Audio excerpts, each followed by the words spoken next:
Hello guys, welcome to another video. दोस्तों, आज मैं एक और स्टोरी को ट्रांसलेट करने जा रहा हूं और हमेशा की तरह मैं इसे हिंदी में ट्रांसलेट करूंगा। इस वीडियो में आपको वर्ड बाय वर्ड मीनिंग के बारे में पता चलेगा और साथ में मैं ग्रामर के पार्ट को भी कवर करूंगा।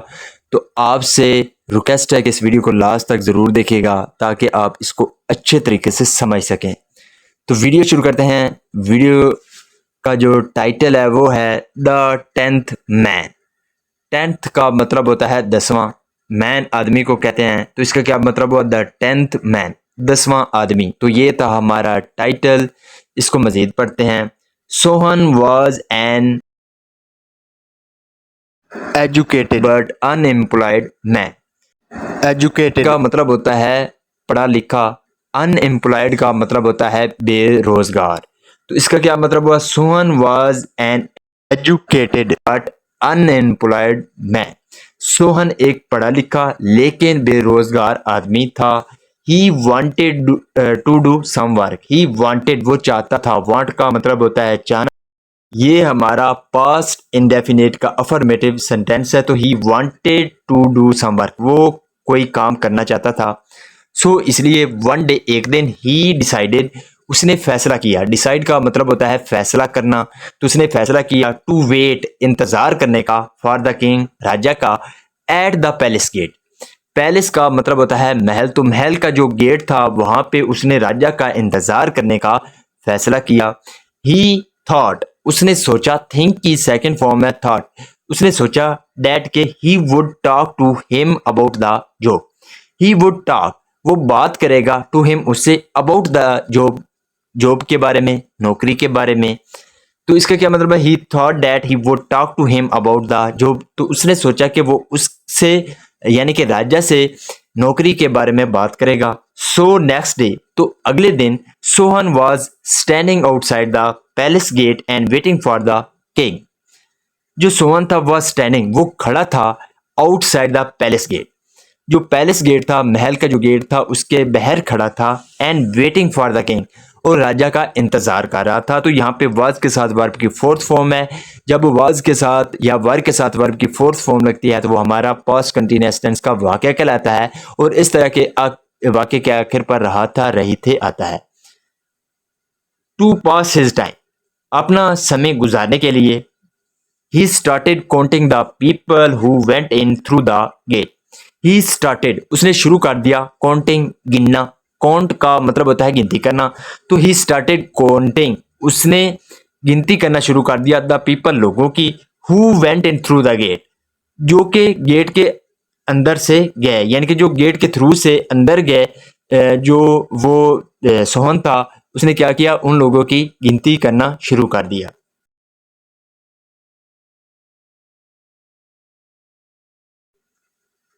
Through out the day, through out का मतलब होता है पूरा। तो पूरे दिन, थ्रू आउट द डे, पूरे दिन। He counted 10 strangers going in. He counted, उसने गिनती की, 10 स्ट्रेंजर्स, 10 अजनबी लोगों की, गोइंग इन, अंदर जाने की। तो इसका क्या मतलब हो कि पूरे दिन उसने जो 10 अजनबी लोग थे उनके अंदर जाने की गिनती की। बाय इवनिंग, शाम तक, 9 of them had come out. 9 of them, उनमें से 9, यानी कि जो 10 लोग थे उनमें से 9, हैड कम आउट, वो बाहर आए थे। यहाँ पे हैड के साथ वर्ब की थर्ड फॉर्म है। जब हैड के साथ वर्ब की थर्ड फॉर्म लगती है तो वो हमारा पास्ट परफेक्ट टेंस का वाक्य कहलाता है। तो उनमें शाम तक उनमें से 9 जो लोग थे वो बाहर आए थे। When the king came out of the palace gate.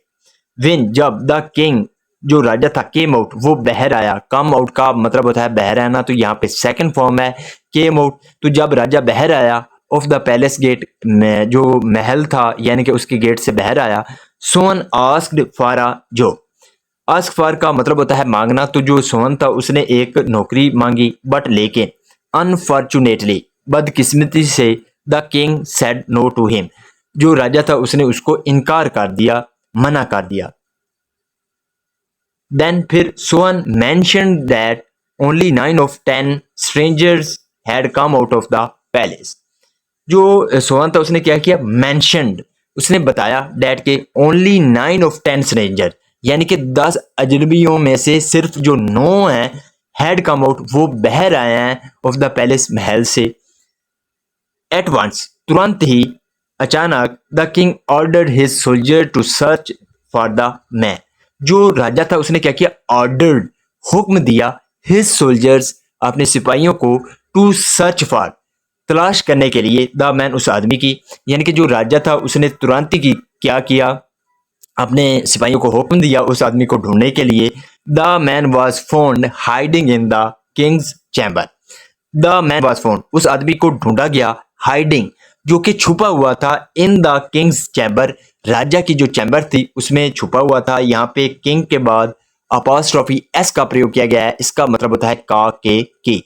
तो जो आदमी था उसको पाया गया जो कि राजा की चैम्बर में छुपा हुआ था।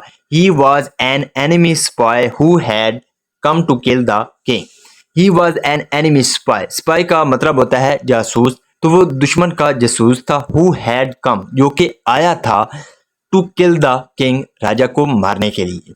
The king was very happy with Sohan and made him his own body guard, the king, जो राजा था, वॉज वेरी हैप्पी, वो बहुत खुश था, विद सोहन, सोहन के साथ, एंड मेड हिम, और उसको बना लिया, हिज ओन बॉडीगार्ड, अपना बॉडीगार्ड उसको बना लिया। So this is the video guys. अगर आपको ये वीडियो पसंद आई हो तो इस वीडियो को लाइक कर दे, चैनल को सब्सक्राइब कर दे, ताकि इसी तरह की आने वाली वीडियो आप तक पहुंच रहे। Have a nice day, good bye.